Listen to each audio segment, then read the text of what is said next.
moving along. Back in spring of 1998, the anime world was For taken fuck's sake. by storm by what is known as Trigun. Simply what most would call a sci-fi western, pretty much is the best thing to describe Trigun. It's basically about a man named Vash the Stampede with a $6 billion double dollar bounty on his head. The reason why is he's a merciless killing machine that leaves nothing but a path of death, destruction, blood, guts, and violence in his wake. Um, he's even earned the moniker the humanoid typhoon, right? Or human typhoon. Yes. One of those two, something like that. But anyway, he goes by the moniker the human typhoon.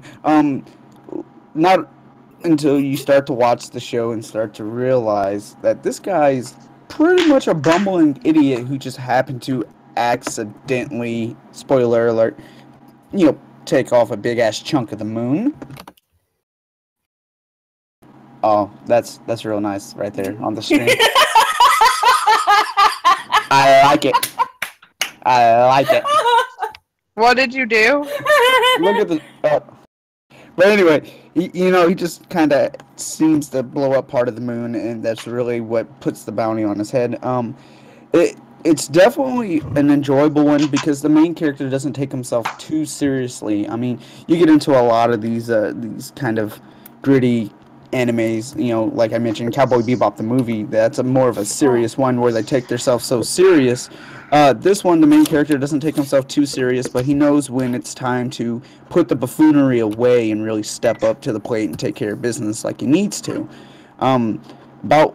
What would you guys say about mid-series is when you really start to see his character start to shift a little bit from the goofy guy to the time to be more serious more often kind of thing. Definitely giving this one a 9 out of 10. The only reason that it doesn't get my 10 is more Ichi, but that's just my personal preference. I know a lot of people that give it a 10 out of 10. That's they feel it's one of the best ones that's ever been made. Honestly, I enjoyed it. I haven't watched the movie because I'm slacking, but I got Hulu and it's got the movie on there, so I plan to watch it probably by the end of the weekend. Definitely worth a check out. I mean, yeah, some people might say it runs a little bit, it might be a little bit dry, but the episodes seem to be, I enjoy every one every time. That's just me. Definitely, there's always something there for you. Whether it be a serious tone or a comedic tone for the episode, there's always a little bit of the other part to get you drawn in. And he is a little comedic to a degree because he's, I don't want to say overcompensating, that's not the word. He's trying to, it's a defense mechanism for what he's been through in the past, and definitely what comes up from the past later on in the show that he has to deal with. And I think the movie, it's one of the few animes where the movie's actually pretty good. A lot of animes have movies, and some of them are shit to okay and mediocre, but this one actually pulls off being pretty damn good. Yeah. I think Trigun's one of the ones that has, it's up there with Cowboy Bebop with me, because I watched it when I was younger because it was on Toonami for whatever god awful reason. Then it was moved to Adult Swim and then taken off the air, so then I had to find it somewhere else because Cartoon Network turned some bitches. Yes, but whatever. So, my whole thing with that show, it has one of my favorite characters on it, other than Vash, was the priest. Oh yes, with the giant gun. Yes, that dude was cool as shit. What was Wasn't he sent to kill Vash? I can't. Or something? Yeah, I think it was like Father Miles or something. He was so badass. Yeah. And I was like, this guy's the coolest. I would go to church if he was the pastor. Like, come on now. Hold on, let me. Jesus, he was cool. He's kind of like the guy from Cowboy Bebop, that is Cowboy Bebop's rival, but he's evil. He's kind of like that guy, but more good and more likable. If you get what I'm saying, he definitely had an impact on Vash. If I remember correctly, he was actually sent to kill Vash, but ends up becoming friends with him and understanding each other on a more deeper level. And I love the premise of this. It is a sci-fi western, and it does an amazing job of doing that. Yes, most of the planet is just desert, but the aesthetics look amazing against the kind of rusty but futuristic technology.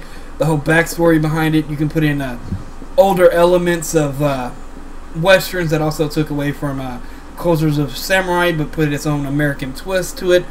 And then to see them take those ideas with those twists on them and then reuse them in a more sci-fi nature, I really dug the hell out of. Yeah, it's one of my all-time favorites. That and the police women were hilarious awesome together. They're actually awesome in the movie too. They're insurance people, actually. They're not even police. Yes, Oh, they that's are true. insurance. They weren't police, were they? They were okay. Yeah, because all the Yep. shit he destroyed. He was making them a lot of money. Shit. Well, he didn't actually do the destroying. It was everybody else trying to destroy him.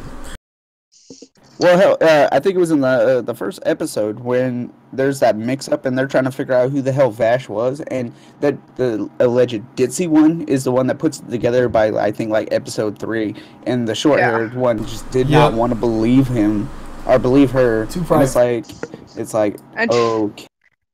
But until Vash became a badass. Right. Well, hell. I mean, if you as a fan didn't figure it out, I mean, I don't know how the fuck not. But by I think it was like the 4th episode, the one where the guy was controlling the water supply. He even says, "But I don't want to go to jail." When the hot marshal lady is there and shit. Yeah. Yeah. I mean, kids nowadays though, this is twice as long as most of the animes coming out now. I mean, this is 26 episodes.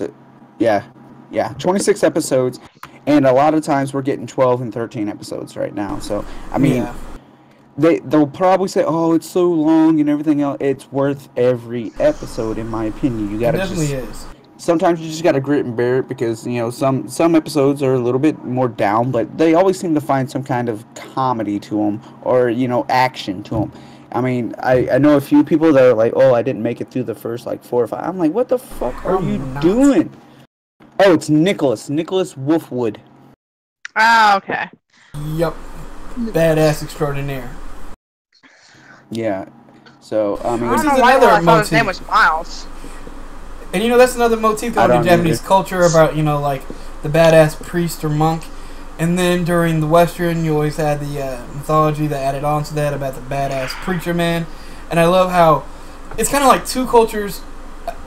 Like the Japanese culture had a premise of something in their history way back, and then it kind of played out in a somewhat more modern way during the Wild West, and then when our Western movies kind of echoed that, but took, because as everybody knows, Magnificent Seven, the original Magnificent Seven, is actually a remake of Kurosawa's The Seven Samurai, you know what I mean?